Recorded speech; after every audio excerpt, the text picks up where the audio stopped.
Hey guys, how y'all doing? It's Chris and Gio back again with you guys. So good to be back again. Monday, we've started a great week. Hope y'all's week is going great. Started off right, and here we're gonna do that here today now. So today, talking to you about some exclusive strategies on how to be bolder in your life, courtesy of Walter Mitty. So peep this out. Me and my wife, we had like a nice little movie night this weekend, and we watched that movie with Ben Stiller, The Secret Life of Walter Mitty. And I don't know if you've seen the movie, but if you haven't, it's a good watch. It doesn't look as exciting when you first watch it, but man, I enjoyed it. Me and the wife really enjoyed it. And we always like to do this thing where after we watch the movie, we'll sit back and we'll think about it. You know, we'll reflect on the movie and the different points on it, how it made us feel, and like what we learned from it and what was the take from it. You know, you try to take something from everything we do, and we like doing that with movies. We be thinking we're like snobby movie critics or whatever, but we're not. We just like thinking about it and reflecting on it. So this one was a good one because if you plan on watching it, then you probably don't want to listen to this because I'm probably gonna spill a lot, but not the whole thing, but I'm gonna get the gist of it. So the movie is essentially about a character. It's a guy. He works at Time Life magazine, and he's been in there for 16 years, and he's a negative asset manager. I still remember that because it was funny. And so he deals with like rolls of film and things like that. And he's like the creative art, the creative source behind what Time Life has done. And so essentially what happens is that old boy has a lot of dreams, a lot of things he wants to do in his life, right? But he's known really specifically for having these blankouts, these zone outs, when he just zones out and he's just daydreaming like hard about whatever it is that he wants to do, where he wants to be, what he wants to have. And then he comes right back to reality. But when he zones out, he's gone. And so it was funny because when I look at that, it's kind of like some of us, like how many of us are daydreaming about losing weight, right?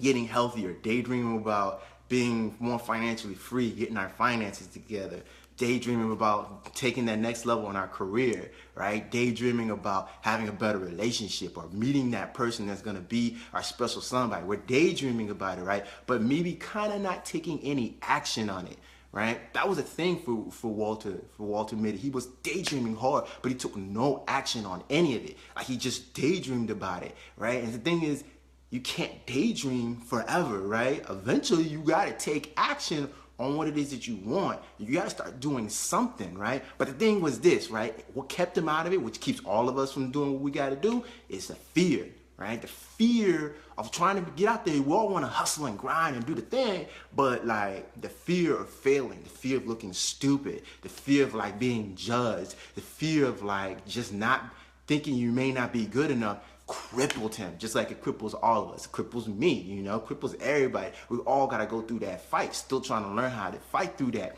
And so for him, it was interesting because his dad actually wanted him to do so much more, but what crippled him was actually the death of his father.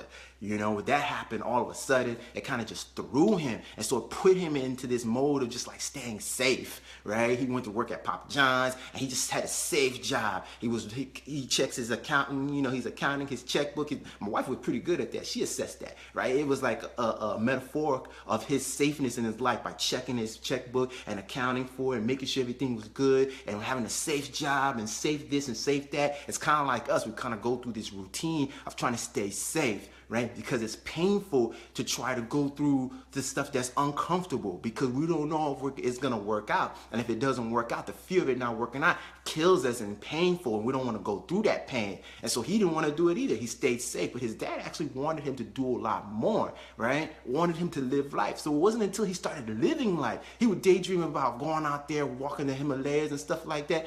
Eventually, he started doing that stuff. He started taking action, but how? He had a muse. He had something that inspired the hell out of him. And in the movie, it's that chick, Milhoff, I forget her other name, but she was this chick that he liked at the job, and he was feeling her real hard, right? But he didn't have the guts and the boldness to talk to her as the way he wanted to. But she had motivated him subconsciously to do things that he thought he would have never done, right? Jumping on a helicopter, jumping into the ocean, all kinds of stuff. And eventually, he starts doing these things, and he stops daydreaming. He's not daydreaming anymore because he's doing them. He's bike riding near a volcano, right? He's fighting sharks in the ocean. He's doing all these crazy things he imagined, daydreamed about. All of a sudden he's actually doing it, right? Because he was motivated by something outside of himself. That's key, right? Because if I'm gonna go out there, you're gonna go out there and hustle like we wanna hustle, but sometimes we're gonna quit on ourselves. But like if you can find a source of motivation and inspiration that's outside of you, for me it's my son, for my wife, for my family.